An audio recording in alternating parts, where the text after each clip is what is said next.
Сәлеметсіздер ме балаларым? Сабақтың тақырыбы «Мен тамақ ішемін». Тема урока «Я буду кушать». Бірінші тапсырма. Тыңда, қайтала. Первое задание. Послушай, повтори. Мен тамақ ішемін.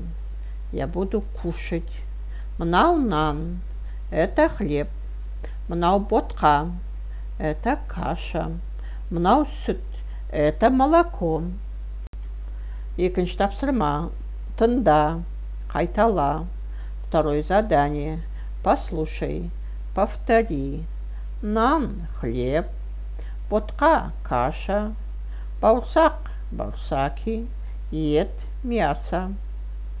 Үшінші тапсырма. Сұрақтарға жауап бер. Третье задание. Ответь на вопросы. Сен не жейсің, что ты будешь кушать?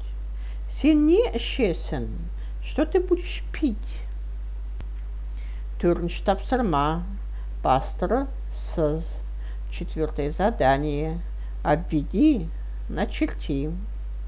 Бесінші тапсырма. Тыңда, қайтала. Қазақ тіліне тән дыбыстарға назар аудар. Пятое задание. Послушай, повтори. Обрати внимание на звуки казахского алфавита. Сабақ аяқталды. Сау болыңдар, балалар.